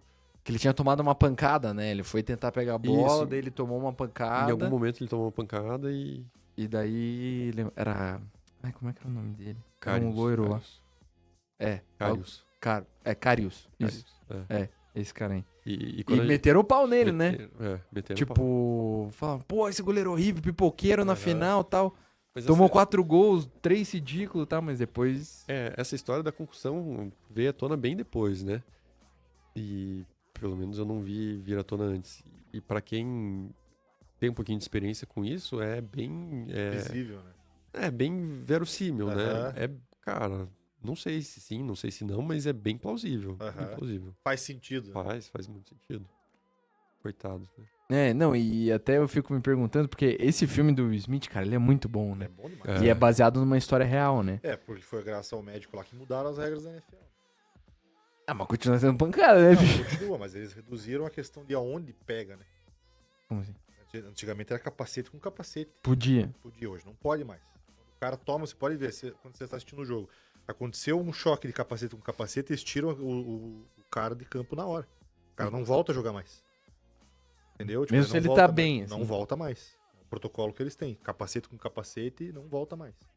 Entendeu? Tipo, o cara caiu, ficou ali mal ali. Então o Porque tackle tem que ser... Tem que ser do ombro da linha do joelho pra cima, né? Uhum. O sol no quarterback tem que ser da linha do joelho pra baixo, né? Não pode ser no joelho. E o tanto que teve um caso recente daquele da Damar Hamlin, do jogador do Buffalo Bills, que teve um infarto no campo ano passado. O cara tomou um tackle, ele tomou o capacete no peito. Uhum. E pode? Não, ali sim, Ah, só tá. que o cara bateu o capacete no peito. Ele levanta, aí ele fica assim, aí vem um cara, toca assim com ele desmonta. Aí os caras começam a fazer o atendimento ali e tiveram que fazer a reanimação dele no campo. Isso chama Commotion Cords, esse tipo de lesão. É uma lesão, é um trauma aqui bem na região do externo. Cara, é um azar assim, absurdo, que pega o coração no exato momento Da batida, provavelmente. que ele tá sensível, né, e meio que dá uma desligada no coração. Mas ele tá vivo. Não, tá vivo, tá, o cara tá, se recuperou, tá. voltou a jogar esse ano e tal, tal. Então, Mas eu ele- digo que é o caso de lesões que precisam de atenção, né? Sim. Mas ele entra em parada cardíaca. Ele tem que ser reanimado, tem que ser chocado. O cara foi reanimado no campo 2 vezes. tipo... Cara, acabou o jogo. E tinha, rolado 5 minutos de jogo. Meu Deus. Cara, acabou o jogo, assim. Daí, pro protocolo da NFL, cara, encerrou o jogo. Não tinha clima mais pra continuar. Ah, não, tá louco? Daí, acabou o jogo. E esse jogo só rolou de novo esse ano. Porque era o Buffalo Bills e Cincinnati Bengals. Uhum. Só rolou de novo esse ano porque, aí a rodada vai Girou, rodando uhum. e tal e desfaz ali as chaves, né? Uhum. Aí esse ano que eles voltaram a fazer o jogo de novo. Aí o cara que- foi homenageado lá e tal, voltou a jogar, tá bem, assim, Uhum. tá. Mas, cara, o médico só liberou ele 1 ano depois, só. Mesmo o caso do Eriksen lá, né? Isso. O cara na Eurocopa lá parou, teve aquele do... Lembra quando o Adriano veio aqui e falou do Serginho lá, do São Caetano? Só que ele morreu, né? Sim. E o Eriksen tomou um choque ali na hora também, né? aham. Tipo... Mas o dele eu acho que foi uma parada cardíaca... Foi outro mecanismo, sim, né? E assim, sem saber do caso, a gente pode brincar, né, de fazer alguns raciocínios, né? Sim. E sendo um jogador do nível que ele era, e jogava na Itália na época, se Sim, eu não me na engano, Inter, né? E a Itália é um dos berços da cardiologia do esporte, que preconizou a avaliação para participação de maneira sistemática, sabe? Que legal. E então, muito provavelmente ele tinha sido bem avaliado, né? Sem nada, sem nenhum comentário negativo, assim. Só que se você é avaliado dia 1º de janeiro e tá tudo bem no teu coração, não quer dizer que isso, assim, não quer dizer que no dia seguinte você não possa acontecer alguma coisa com você. Sim. Porque esses métodos, eles não são 100% fidedignos, infalíveis. Então pode passar alguma coisa despercebida, alguma coisa rara, alguma coisa estranha. E algumas coisas são adquiridas, né? Por exemplo, o caso das miocardites lá. Hoje eu não tenho, depois eu pego uma infecção normalmente vem de vírus respiratórios. Esse Tipo vírus... Covid, assim? Covid é uma causa bem importante de miocardite. E o vírus se aloja ali no meu miocárdio, gera um terreno pró-ritmogênico, faz edema ali de algumas fibras do miocárdio e pode deflagrar uma arritmia, né? Ou ainda um vasoespasmo, um vaso meu que fecha que não deveria fechar, sabe? O cara não tinha, mas adquiriu daí alguma coisa. Né? Exato, adquiriu. Por isso que a gente vê muitas vezes o pessoal falando assim, eu já faço esporte, eu sou saudável, então... Não significa nada. Né? não preciso ir no médico, é besteira e tal.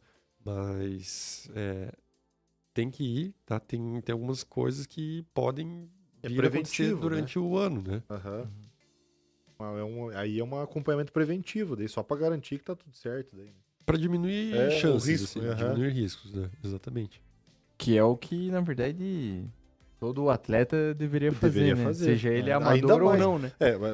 No caso, como o doutor tá dando exemplo, a gente começa a perceber que, tipo assim, o cara que pratica o esporte de rendimento, ele tá muito mais suscetível a ter mais problemas do que uma pessoa que não, Exato. né? Porque pelo nível que o cara se coloca ali, né? Sim. Aí que o cara tinha que fazer mais exame ainda. Não, e é uma Exatamente. loucura, né? Porque o Eriksen, ele parou lá, tal, tudo, reanimaram o cara no campo e daí ele saiu, né? Aham. E daí ele, na Inter, rescindiram o contrato dele. Fala, cara, Nós não queremos seguir, isso é uma essa bomba. bucha aí a gente não quer. E daí o Brentford, cara, da Inglaterra, falou, não, vem, querido, você é bom. E ele jogou, daí ele voltou, fizeram obviamente os exames, voltou, jogou bem, hoje tá no Manchester United, cara. Tipo, tá na reserva lá, mas Sim, assim, sim. ele já também tá mais velho e tal, Aham. tudo, mas... Mas o cara É que voltou não- pro cenário. mas é que num susto desse você fala assim, cara, eu tava no meio de campo numa Eurocopa. Uhum. Aí, querendo ou não, ele, né, sobreviveu, obviamente. Aham, Cara, lógico. você vê as imagens, Morreu e voltou. não, os caras reanimando ele na hora, é o, tipo, tá, é Aham. Do choque. o choque rolando ali mesmo. Imagine você ali, ó, olhando pra você mesmo, tomando um choque. Entendeu? Você fala, cara, eu não sei se eu continuaria. Entra o na trauma, parte né? psicológica É. ali, né? Tem que ser uma vontade muito grande de querer continuar jogando bola. Porque daí é diferente de um trauma que a gente tá falando, por exemplo, no meu caso, do ligamento, de uma fratura sim. e tal. Porra, né? lógico. Você fica com aquela insegurança, mas você consegue dominar ela, se você for aos poucos. Mas um caso desse de um infarto, um troço assim, É muito que- mais pesado. Se eu não me engano, ele colocou um CDI, né? Aham. Um dispositivo que, caso ele venha ter nova parada, Dá uma- dá um choque já por dentro do coração, tá? Sério? É. Caraca, eu não sabia disso. Isso se faz, assim, sabe? Isso chega a ser um marca-passo ou não? Não. Marca-passo, ele vai ditar o ritmo, ele vai dar um choquinho pra ditar toda a tua batida. Aham, só toda pra a batida. manter. Então, pessoas que perderam ali a circuitaria que comanda o coração, Aham. às vezes implantam um marca-passo, né? Esse é um dispositivo que pode ser em toda a batida, ou pode ser quando o coração comece A falhar. a falhar, E esse é um desfibrilador. Então, é aquele aparelho que deu choque, assim, Aham, no peito todo. Só que interno. Só que direto no coração. Então, como ele está em contato com a cavidade, a efetividade do choque Mais rápido. bem maior. Mas né? ele só vai fazer isso quando, de uma certa forma, ele entender que o Quando coração... ele detectar a parada. parou. Quando ele detectar. Fora isso, ele tá lá de boa, assim. Tipo. Não vai ficar tomando choque ali, não. Cara, que E- tecnologia, né? E se eu não me engano, eu não lembro de Porque do nenhum- nada você tá lá, imagina, toma um choque sem querer. É sinal que teu coração parou. Só quando o coração parar. Só quando o coração parar. Mas também deve ser bem imperceptível isso pro cara, né? Ou ele começa a ter algum sinal assim de tipo, meu Deus, tô passando mal. Sei lá, o formigamento que é. falam, né? Formigamento. Não. Porque, assim, o nosso coração, ele aguenta, pode ficar algum tempo sem bater, né? Se você pensar um atleta super bem condicionado durante o sono, ele faz períodos de pausas prolongados, né? Você é louco. Caralho. Por isso, por exemplo, que a gente não fica pedindo holter de atletas bem condicionados, pra não passar o estresse de ver lá Ou o cara. você vai falar, cara, meu amigo, Exato. Brother, Cara, cara, falar tá. de noite. tá sinistro aqui o negócio, hein, Entendeu? cara. Ou era tipo o que acontecia com o coração do Gustavo quando o Paraná jogava. Isso. Entendeu? Tinha períodos que dava uma parada, né, Gustavão? Essa risada. Essa risada, velho, miserável.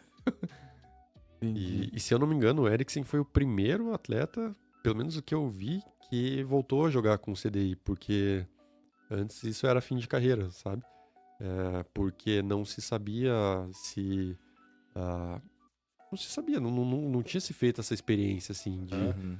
largar um cara em campo. Será que ele Será vai... que vai dar problema de novo? Exato, será que não vai quebrar o dispositivo dele dando, tomando cotovelada, Correndo, tomando bolada? E o quanto que digamos assim, ele tem uma doença que faz o coração parar. Beleza, só ficar dando choque e ok.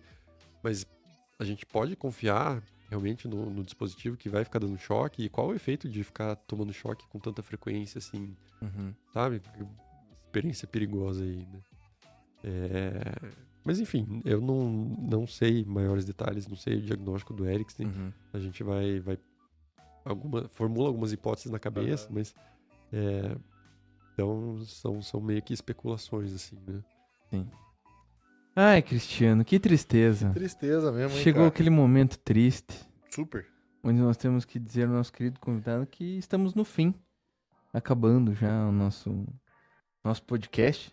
Espero que tenha passado rápido. Você tenha curtido aí a nossa Loucuragem. loucuragem que, graças a Deus, terminou de uma forma Amistosa. amistosa e tranquila, com muito conhecimento. Pior Bastante. que isso é só quando, muito provavelmente, os alunos ficam enchendo o saco pedindo 0,5 na prova, né? Isso. Aquele negócio assim e tal, tudo. Então... A gente terminou falando sobre morte, né? não, Mas tá tudo não, tranquilo. tá tudo certo, Tá mas tudo certo. na verdade Infarto. a gente terminou falando sobre a possibilidade de tecnologia que o ser humano desenvolveu para deixar Pra os outros salvar. vivos. Isso. É Ah, verdade. é tudo questão de perspectiva. É verdade, verdade. Você vê, esse é o professor que não dá o 0,5. Entendeu? Entendi. Eu falo, tô aqui pedindo, não, professor, Não. Meia, Tá ruim, tá ruim. meia aqui só pra não pegar uma final, entendeu? Tá Tem muita ruim. choradeira lá ou não? Ah, tem. Embaçado. Assim... Seleciona uma matéria específica. É medicina esporte ou é outra? Não, eu dou as matérias que chamam habilidades clínicas, que é uma matéria mais básica do terceiro período, assim, primeiro Então. contato dos alunos com o paciente. Ah, legal. E a outra é treinamento de simulação. Eu falo um pouquinho sobre até arritmias no contexto de emergência e atendimento de politrauma, sabe? Algumas habilidades ali para atender politraumas. Pode parecer um pouco descontextualizado da medicina esportiva, mas uma das coisas que o médico do esporte faz é ficar ali na beira do campo, na beira da estrada, Sim. em eventos esportivos, Esperando pra atender. esperando ali o shit happens, assim, sabe? E tem que estar Que era o pronto que a gente tava comentando do próprio UFC, do né? próprio Que UFC, tem- assim. Não, e tem que ter muito estômago, né? Desenvolver esse estômago, na verdade. Porque, querendo ou não, acho que em nenhum começo... Não, e não só isso também, mas eu acredito que tem que entender também do esporte, né? Pra poder saber a dinâmica que vai acontecer, né? Sim, ajuda muito, né? Até porque tem esportes que se você entrar, influenciar, você Para antes do que precisava. para antes, Aham. prejudica o Sim. atleta. Vamos perguntar se o Torpedo, dia 6 de abril, como é que você tá? Tá com a agenda Quer ir no tranquila? nosso evento? Eu te convido pro nosso evento. A gente faz eventos de MMA. Daí, dia 6 de abril vai ser em Agudos do Sul. Fica ligado aí, dia 6 de abril será que vai ser transmitido? Não sei. Nós já estamos dando Vamos um ver. spoiler. Um spoilerzinho aí que vai Talvez, ter evento talvez, top. talvez. Prime Fights, terceira edição.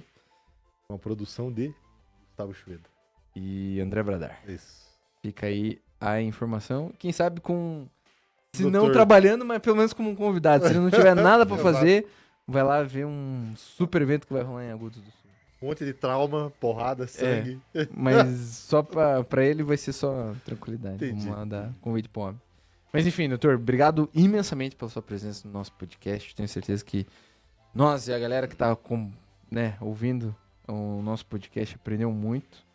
E a Athlon, dia Athlon, 28 de fevereiro, estará aberta aí a todos os públicos. Sim. Doutor, passa as redes sociais e o endereço novamente, doutor. Opa, Athlon Clínica, @AthlonClínica, no Jardim Social, na rua Dr. João Evangelista Espíndola, 613. Legal. Para atender diversas queixas que um atleta estiver precisando, ou alguém que queira começar no esporte, esteja com aquelas dúvidas, né? Será que compro um tênis, vou no médico, Legal. faço dieta, corto carboidrato, Sim. faço exercício em jejum, enfim, todas essas dúvidas aí que vão surgindo. Tem um corpo clínico bom lá. Temos bastante gente aí. E outra característica bem interessante que serviu de base para a gente montar a clínica foi ser uma clínica de atletas para atletas, né? Então, Que massa. temos lá pessoas, profissionais, todos bem identificados com o esporte. Então, não é para ter aquela história lá de meu médico mandou parar de correr. Ah, entendi. Meu médico falou que lutar é muito violento, Uhum. mandou jogar xadrez. Sim. Legal. Todo mundo entendido do esporte. Entendido, Aí é do bonito. meio e priorizando a manutenção do esporte, do atleta no esporte. Legal. Interessante. Mas, se você chegar e falar Cris Padilha 10, também tem cupom de 10% de desconto. Falar que viu no podcast, ó. O doutor vai fazer uma consulta especial lá pra vocês. Deus. Mas enfim, queridos, esse foi mais um TFCast. Tivemos aqui o Dr. Pedro Murara, médico de esporte, professor da Federal do Paraná, que eu sinceramente acho que vale uma parte 2 pra ter mais conversas Mais sobre coisas. essa parte do esporte aí, Ficamos com dúvidas. que ainda tem muita coisa pra conversar. Quem sabe no futuro, se o homem tiver um tempo, a gente já troca uma ideia. Depois daí a Athlon consolidada, já trazemos o Dr. Pedro e mais alguém. Mais a equipe? Fazemos bom aí demais, bom um demais. negocinho massa aí, dá pra trocar uma ideia boa. Com certeza. Quer mandar um beijo pra alguém, querido? Não, muito obrigado. Não só isso? Não. Então tá, queridos, espero que vocês tenham gostado desse episódio. Se você teve a audácia de nos escutar até aqui nesse momento, não esqueça de curtir no YouTube, não esqueça de compartilhar, se inscreva no nosso canal, que isso é muito importante pra gente. Spotify também? Spotify também, se você está aí no trânsito, seja aqui em Curitiba ou até mesmo no Japão, por favor, dê as 5 estrelas lá, que também é muito importante pra gente, que a gente possa continuar aqui fazendo esse programa com muito carinho, muito amor pra vocês. Agradecendo mais uma vez também ao Thiago Diesel. Então lembre-se, você tem seu maquinário, máquinas agrícolas SUVs movidos a diesel, chega lá na Thiago Diesel e faça o seu remap para a melhor performance do seu veículo a diesel. E também não se esqueça da Monkey Energy Drink, energia para te levar aonde asas não chegam, beleza? Gustavão e Piá Podcast, mais uma vez, muito obrigado. Espero que continuemos e permaneçamos juntos Amém. nessa terceira temporada e por muito mais tempo. Então, nos vemos na semana que vem. Boa sexta-feira para vocês, queridos, e um beijo. Tchau! It's time! TFCast, o podcast da TFO.